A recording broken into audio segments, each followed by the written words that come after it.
everyone out there in YouTube land. This is a little something that after completing the rather long Darth Nihilus vs. Darth Sidious video, I wanted to do just for fun. As a fan of Star Wars, while I've always found the Force to be an interesting concept, I've also found it interesting when the villain does not use the Force and yet still poses as much of a threat as the members of the Sith Order has to the Jedi or the Republic in the past. As such, I give you the top 5 list of villains who do not use the Force.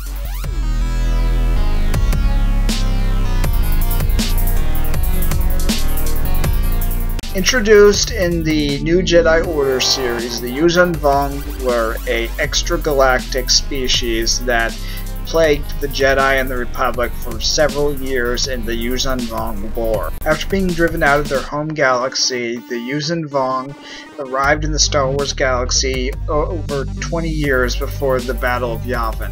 Because they were from outside the galaxy, the Yuuzhan Vong actually were completely cut off from the Force with the exception of 2 individuals, and this made them a serious problem when the Jedi had to combat them during the war. Peace was eventually reached, however, and the Yuuzhan Vong later were involved in an attempted terraforming project which was sabotaged by the One Sith. All in all, if it was not for the Yuuzhan Vong, probably a lasting peace between the Republic and the Galactic Empire would not have been founded, eventually leading to the formation of the Galactic Alliance after their defeat at the hands of Jacen Solo.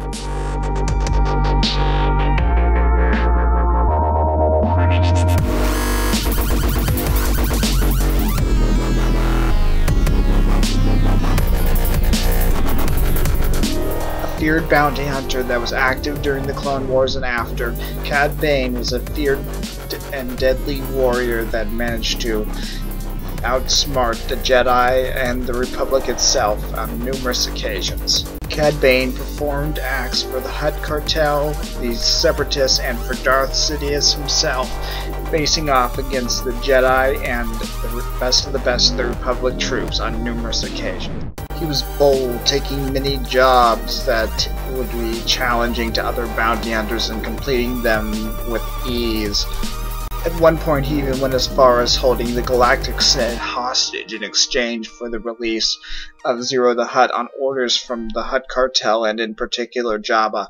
He also broke into the Jedi Temple to steal a Jedi holocron from them in order to give it to Darth Sidious, and also was the leader of a team hired to try and kidnap Chancellor Palpatine. In the end, Cad Bane's reputation as the most feared and deadly bounty hunter of his era was well earned, and he was even still around after the end of the Clone Wars, where he was a mercenary commonly hired by the Galactic Empire.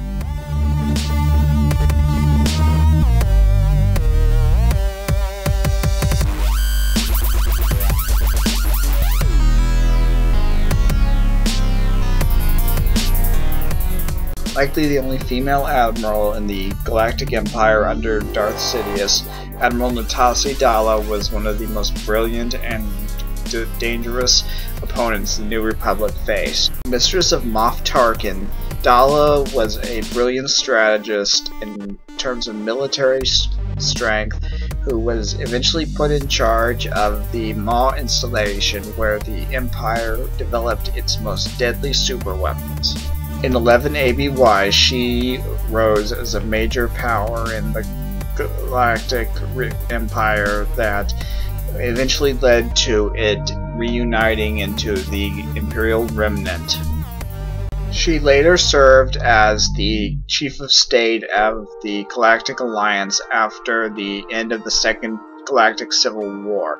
However, she ruled as a despot and was eventually removed from power by the Jedi and was put in prison. She, however, managed to escape from prison with the aid of Boba Fett and eventually tried to seize control of the Galactic Empire, but was defeated in an election and has not been heard from since.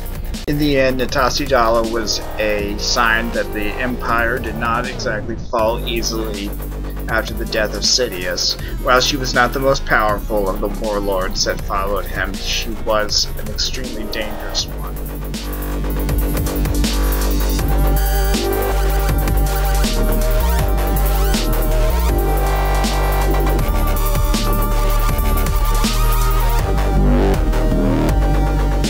Quite possibly the most infamous bounty hunter in galactic history, Boba Fett was a force to be reckoned with, who faced off against many of the most dangerous individuals in history, including Han Solo, Luke Skywalker, and even Darth Vader at one point. The clone of the Mandalorian warrior Jango Fett, Boba Fett was a powerful warrior even as a child, managing to overcome many different adversaries in combat. In his youth, he even managed to match the Jedi Battle Master Mace Windu in lightsaber combat, no small feat for any individual. He later even fought against Darth Vader in lightsaber combat and won ABY and fought him to a draw, which was an accomplishment considering that Vader was one of the greatest duelists of his era. Boba Fett was a man trained to hunt and kill Jedi, and that was his greatest passion. He was even later made Mandalore, the leader of the Mandalorians, a high honor that is only awarded to the greatest of Mandalorian warriors. Even when he was in his 70s, Boba Fett was an accomplished warrior who pulled off many high-risk jobs that normally someone of his age wouldn't have been able to do. He helped assassinate Thraken Sal Solo, the head of the Corellia system. He trained Jaina Solo in combat techniques that would help her defeat her brother Jason, who had fallen to the dark side and became Darth Caedus. He helped break Natasi Dala out of prison, and possibly most impressive, he managed to defeat one of the aspects of the Force being Abeloth, which would have been difficult for even a normal human being, or even a Jedi. Boba Fett certainly earned his reputation as one of the greatest bounty hunters in history, if not the greatest, and I doubt that he would be overtaken by anyone anytime soon.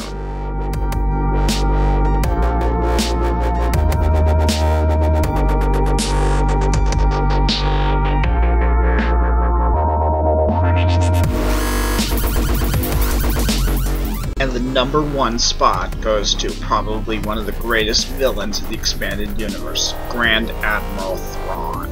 For those not familiar with him, Grand Admiral Thrawn began as the villain of Heir to the Empire, the first novel of the expanded universe. One of the 12 Grand Admirals of the Galactic Empire under Palpatine, Thrawn was the only non-human Grand Admiral in the bunch, and possibly the highest ranking non-human in the entire Empire. Having spent the last 4 years in the unknown regions, Thrawn returned as Sidious died in the Battle of Endor.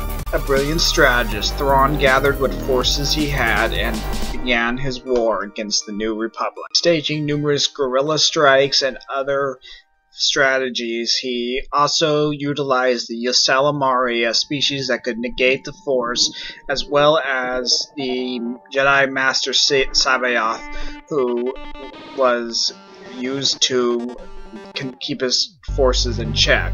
But most of all, Thrawn had an uncanny ability to recognize the strategies of opponents, which he used to great effect.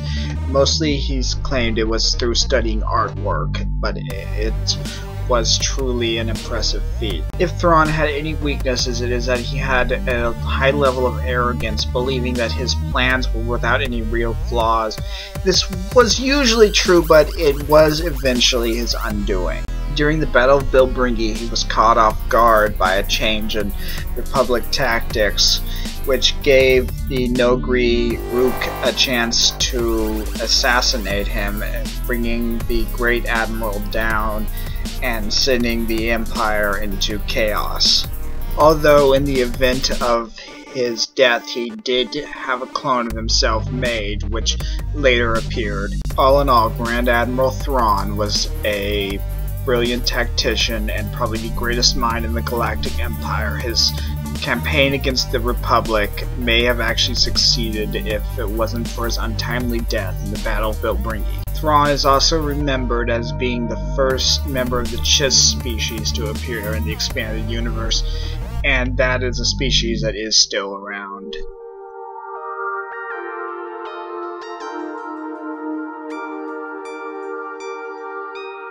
As usual, this is only my opinion. If you have a different opinion on who should be on the list, or a different order, or even your own list, then feel free to leave a comment about it.